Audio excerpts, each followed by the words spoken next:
En esta segunda parte de la clase 4, querría continuar con la reflexión que empezamos con Foucault acerca de la relación entre lo jurídico y lo político, entre el derecho y la fuerza, solo que ahora desplazándonos del concepto de saber-poder al concepto de estado de excepción, o si se quiere, de una arqueología de la justicia a una arqueología de la violencia.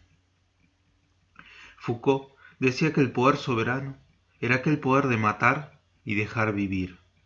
Ahora bien, dice, en el siglo XIX surgirá un nuevo arte de gobernar, una nueva tecnología de gobierno, que ya no se basa en el antiguo derecho de los soberanos de dar muerte y dejar con vida a los súbditos, sino en hacer vivir y dejar morir. Un poder que piensa en términos de población y no en términos de súbditos, lo que supone un desplazamiento de una lógica de dominación centrada en el cuerpo de los individuos a un criterio de especie. Es decir, el pasaje de una anatomopolítica a una biopolítica. Lo que no significa que dejen de operar los mecanismos disciplinarios, sino que ahora se acople sobre ellos una nueva tecnología de poder que opera a través de mecanismos regularizadores de la población.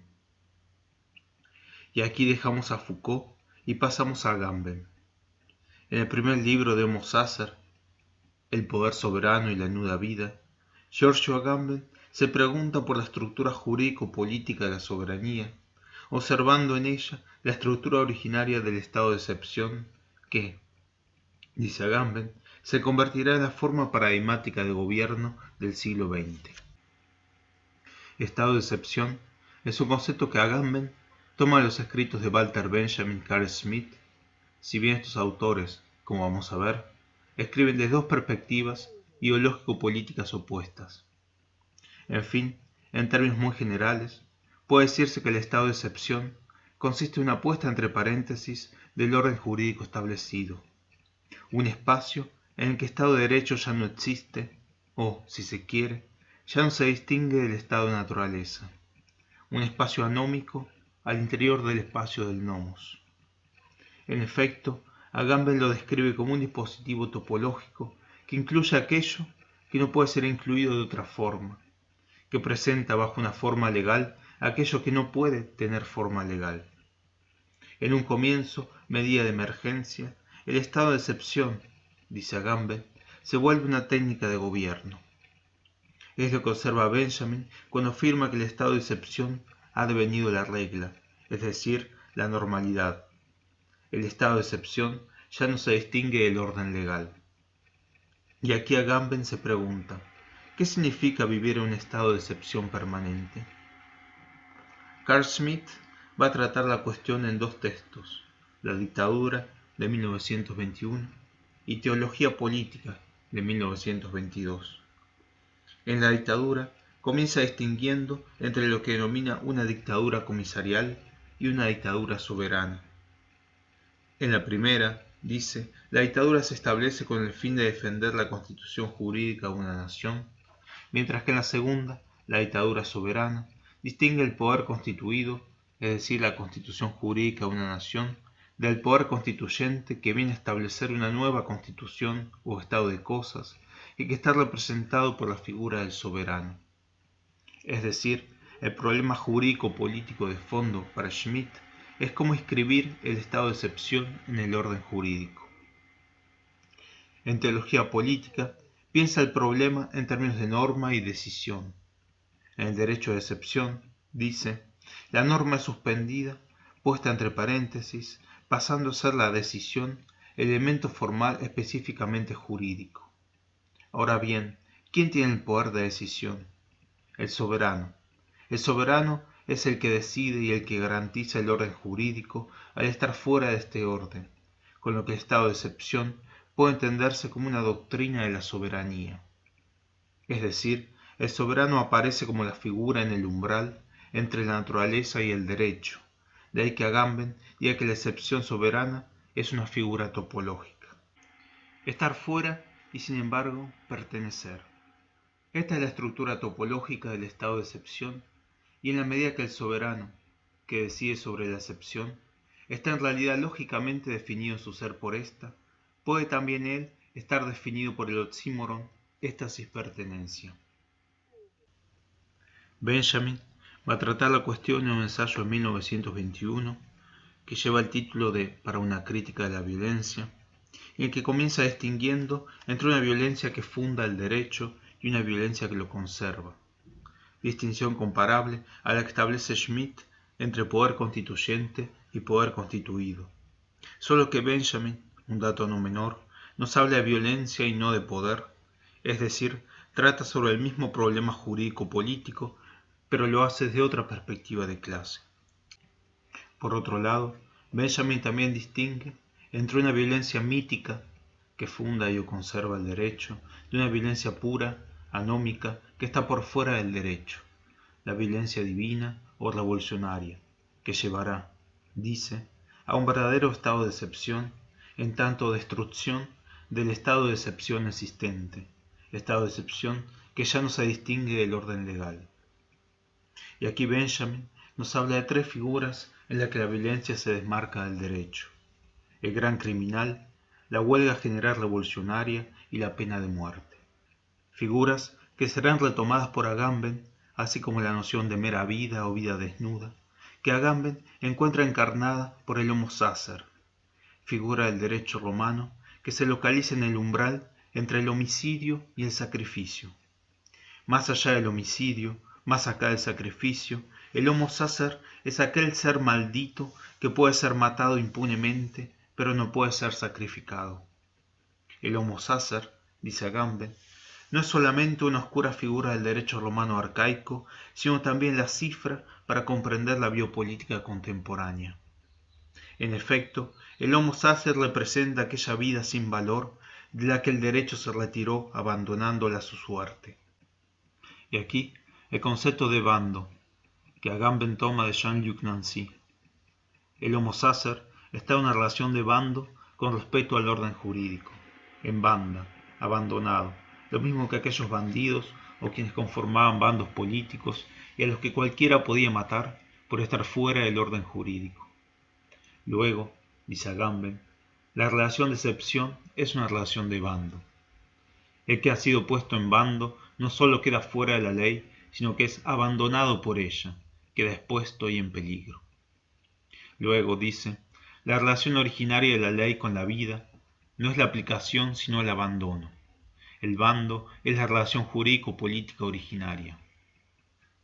Cabe aclarar aquí que cuando Agamben habla de vida, lo dice en el sentido estricto de Zoé, el mero hecho de vivir.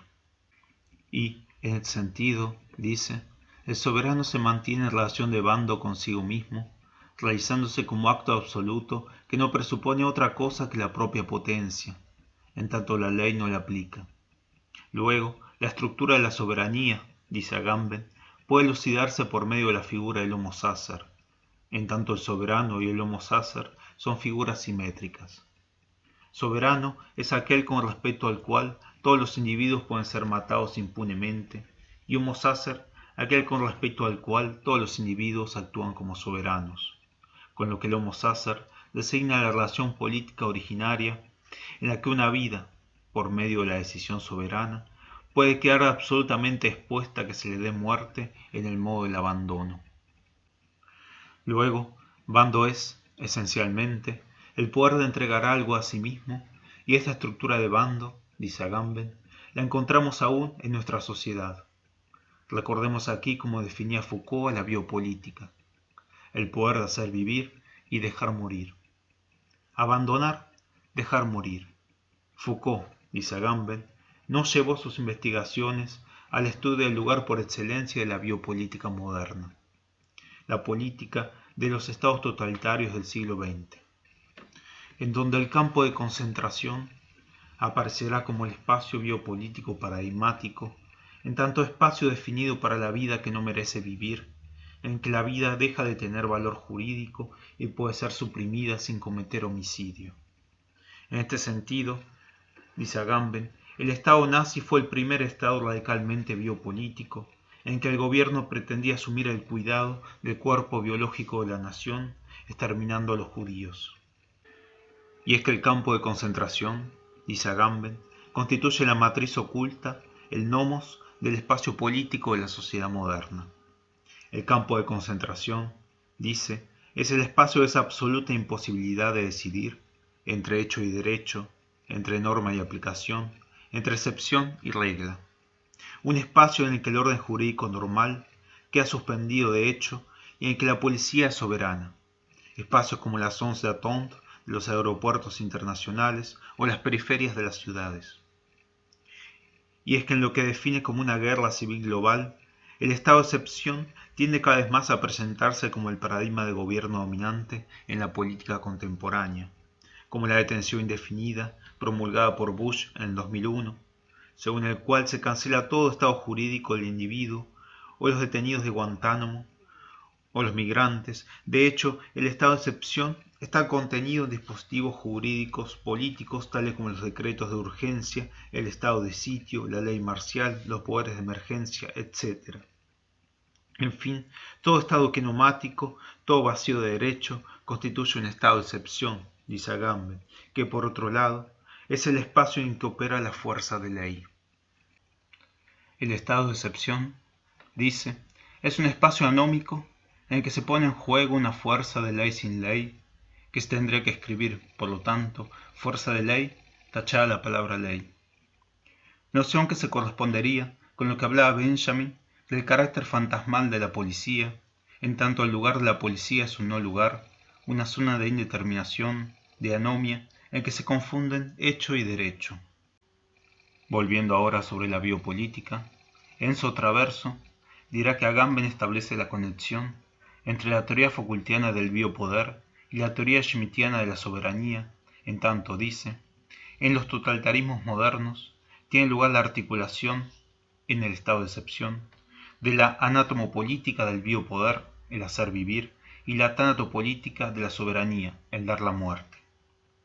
En efecto, el nazismo reunía la soberanía como poder absoluto de destrucción de la vida y el gobierno como conjunto de dispositivos de gestión de la vida. Y es que la biopolítica de Agamben, dice Traverso, ya no es una forma moderna del poder, como en Foucault, sino su premisa. El campo de concentración aparece ahora como el nomo subyacente tanto de las democracias como de los totalitarismos modernos. En tanto el campo es la forma moderna de una figura, la vida desnuda, privada de existencia política, que acompaña toda la historia jurídica de Occidente y que hoy, y con esta cita cierro la clase de hoy el proyecto democrático capitalista de poner fin, por medio del desarrollo, a la existencia de las clases pobres, no solo reproduce en su propio seno el pueblo de los excluidos, sino que transforma en nuda vida a todas las poblaciones del tercer mundo.